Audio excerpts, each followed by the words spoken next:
गलत आदत। अकबर बीरबल की कहानी। एक बार अकबर गहन सोच में थे। ऐसा लग रहा था परेशान है।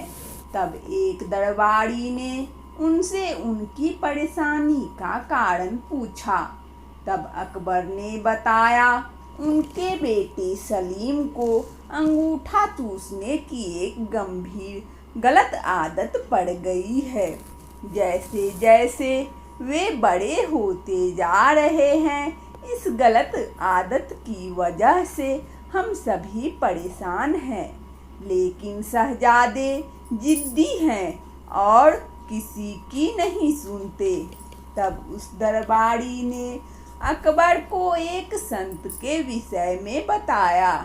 उसने कहा कि एक संत है, कहते हैं कि उनसे जो एक बार बात कर लेता है वो उनकी हर बात सुनता है और अपनी सारी बुराई त्याग देता है।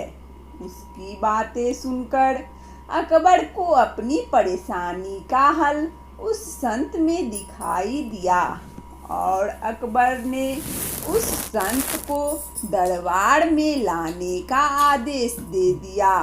कुछ समय बाद संत को दरबार में बुलाया गया। उनका आदर सत्कार किया गया। तब संत ने लाने का कारण पूछा। अकबर ने उन्हें सलीम की अंगूठा चूसने की आदत के बारे में बताया और कुछ उपाय करने को कहा। अकबर और सभी दरबारी टकटकी लगाए संत को देखने लगे कि वो क्या उपाय करता है। लेकिन संत कुछ देर सोचने के बाद बोला, उसे 1 हफ्ते का समय चाहिए। और ऐसा कहकर वो बिना सलीम से मिले चला गया। उस समय दरबार में महान बीरबल भी मौजूद थे। 1 हफ्ते बाद संत आया और उसने सबसे पहले सलीम को बुलाया और उससे बहुत देर बातें की और उन्हें खेल खेल में यह सिखाया कि अंगूठा चूसना सेहत के लिए हानिकारक है, इसीलिए उन्हें ऐसा नहीं करना चाहिए। और सलीम को बात समझ आ गई और उन्होंने सबके बीच कभी अंगूठा न चूसने की कसम खाई। संत ने जो बातें सलीम को समझाई वो सभी आम बातें थी। वो चाहता तो यह बात उसी दिन दरबार में कह सकता है, लेकिन उसने हफ्ते का समय लिया। यह बात अकबर और दरबारियों को हजम नहीं हुई और उन्होंने इसे दरबार की तौहीन माना और अकबर ने संत को सजा देने की मांग कर डाली। अकबर भी दरबारियों की बात से सहमत थे और उन्होंने भी सजा देने का तय किया। लेकिन जैसे ही वे हर फैसले के पहले बीरबल का मशवरा लेते थे, उन्होंने इस बार भी बीरबल की तरफ देखा और पूछा कि आज तुम इतने खामोश क्यों हो? क्या तुम्हें नहीं लगता इस बात की संत को सजा मिलनी चाहिए? तब बीरबल उन्हें अंदाज में खड़ा होता है, दरबार के बीच जाकर कहता है कि जहाँ पनाह, मैं बिल्कुल उल्टा सोच रहा था, इसीलिए खामोश हूँ। सभा में महल्ला मचने वाला लगता है। सभी को आश्चर्य है कि उल्टा मतलब क्या? तब बीरबल कहता है, मेरे हिसाब से ये संत महान है, हमें इनसे सीख लेनी चाहिए और गुरु मानकर इनका आशीर्वाद लेना चाहिए। इनके साथ हुई गुस्ताखी की माफ़ी भी मांगनी चाहिए।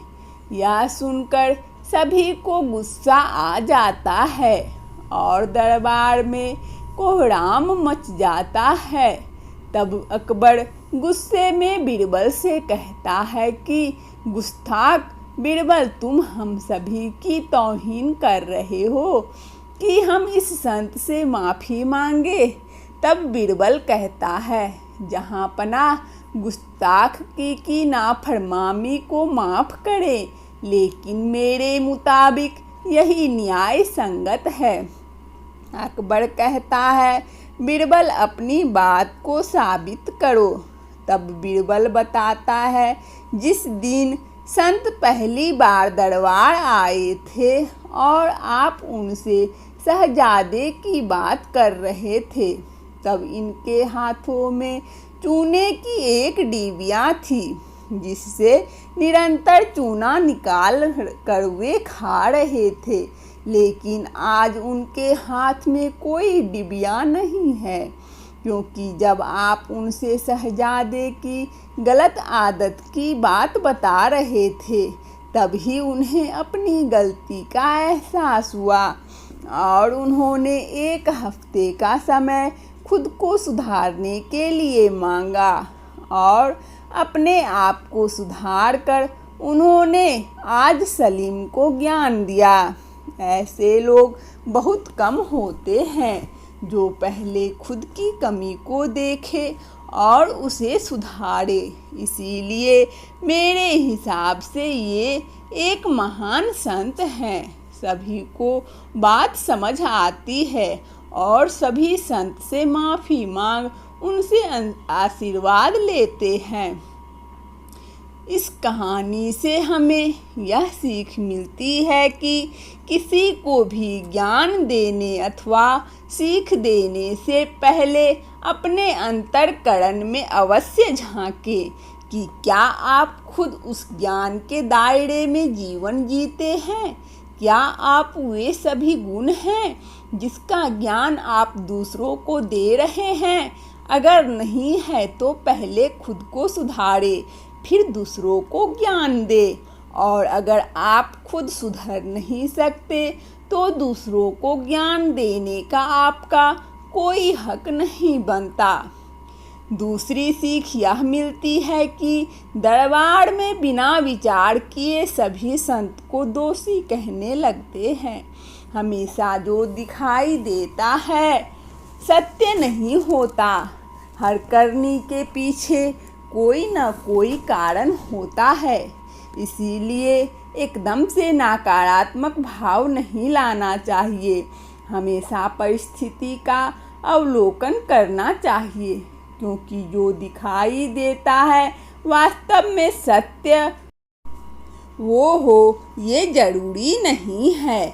अपनी राय कायम करने से पहले सच जानना जरूरी है। इसीलिए बीरबल ने कहा था उसका निर्णय न्याय संगत है। वंदना स्टोरी चैनल में इस कहानी को सुनने के लिए आप सभी श्रोताओं को बहुत बहुत धन्यवाद। यदि हमारा कहानी अच्छा लगा हो तो कृपया लाइक और सब्सक्राइब अवश्य करें, ताकि नोटिफिकेशन सबसे पहले आपको मिले। धन्यवाद।